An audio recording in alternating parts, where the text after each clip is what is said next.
La parole est à monsieur Jean-Luc Poudroux. Merci, Monsieur le Président.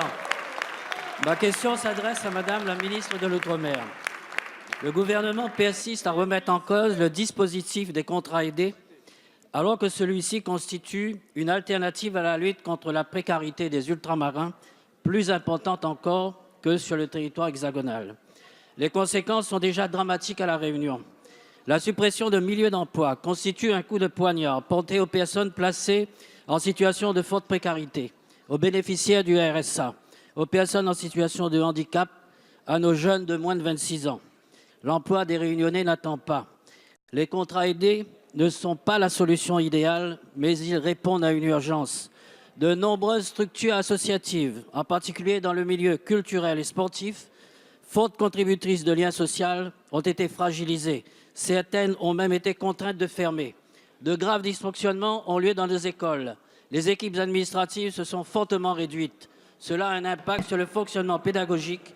Les enseignants sont fortement déboussolés. Les parents que nous sommes sont inquiets quant à l'hygiène et à la sécurité de nos enfants ainsi mis à mal. Une nouvelle épidémie, la dengue, a pris des proportions inquiétantes car nous sommes aujourd'hui à la veille de l'activation du niveau 5, soit le plus critique.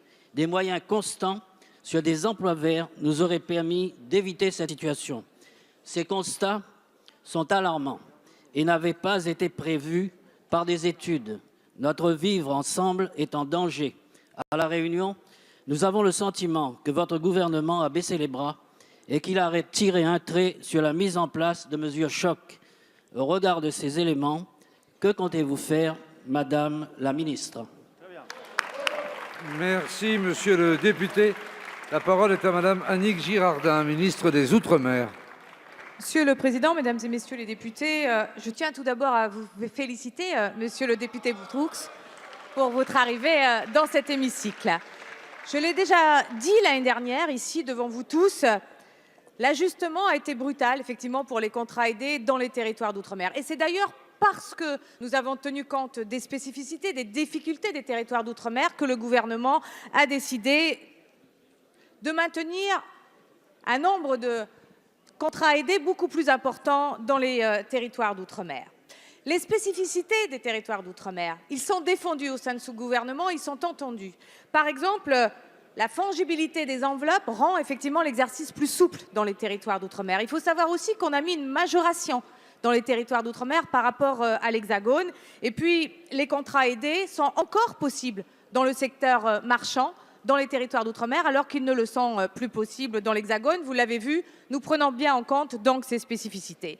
Mais je suis d'accord avec vous, c'est d'emploi durable dont il nous faut parler et c'est ce qu'attendent nos jeunes dans les territoires d'outre-mer.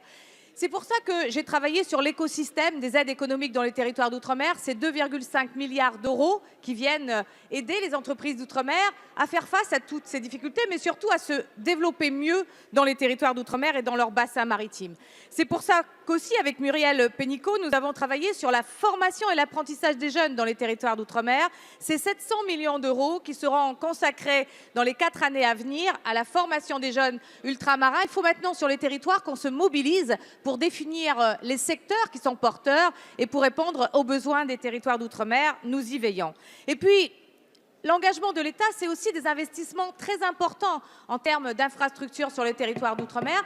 Un seul exemple, 1 milliard d'euros pour les établissements et les hôpitaux des territoires d'outre-mer, qui a été décidé par Agnès Buzyn pour venir effectivement donner là aussi du travail et permettre de travailler dans des meilleures conditions dans les territoires d'outre-mer. Voilà, Merci, en conclusion, Madame la ministre. pour 2019, nous maintenons l'effort.